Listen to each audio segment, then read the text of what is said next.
সকাল হতে হতেই বেরিয়ে বললাম ভেনিস এক্সপ্লোর করতে।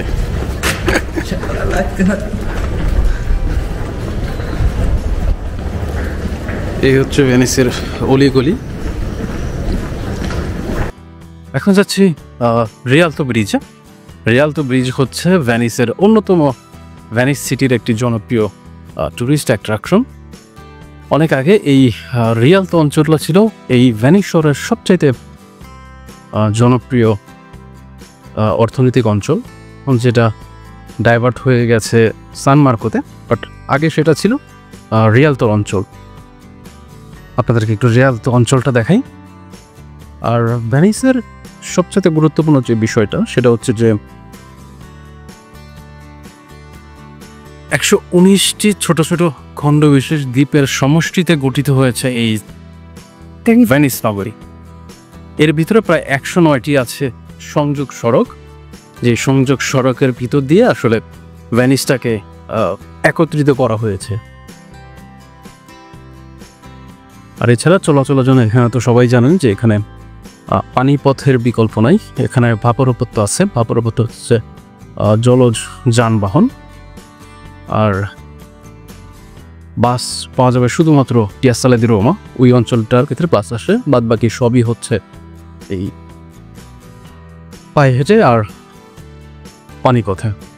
দেখেন এদিকে তেমন কিছু ডিরেকশন না থাকলেও এই যে একটি অ্যারো তীর চিহ্ন দিয়ে আছে আমি কোন দিকে যাচ্ছি, পন্তে দি রিয়ালতো আর হচ্ছে সান মার্কো। খুব বেশি দূরত্ব থাকে না এখানে, যদি সঠিকভাবে যাওয়া যায়।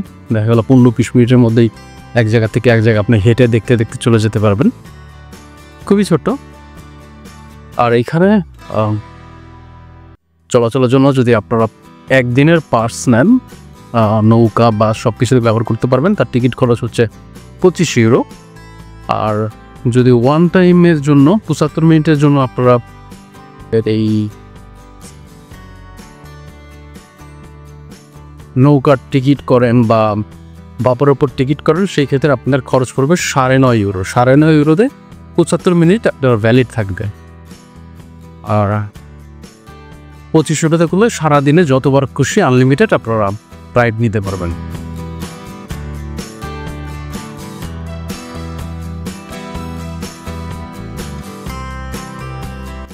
এই হচ্ছে জনপ্রিয় গন্ডোলা।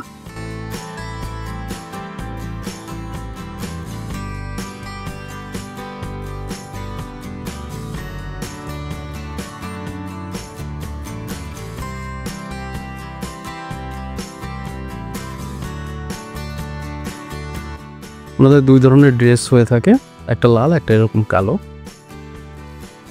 আর গন্ডোলা রাইড মোটামুটি 35 থেকে 60 ইউরোর মধ্যে এদের রাইড হয়ে থাকে।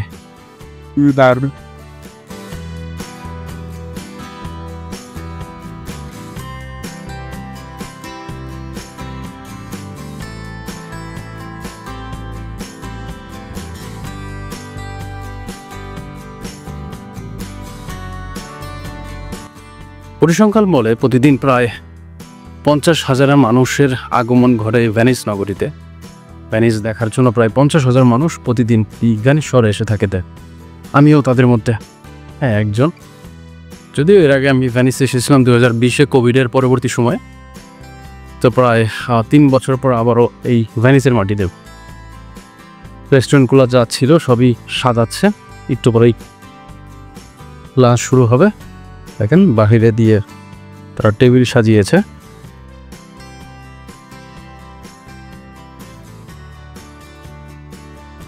এখানে পোস্ট অফিস থেকে শুরু করে কারাবিনের অফিস, পুলিশের অফিস, হসপিটাল সবই রয়েছে।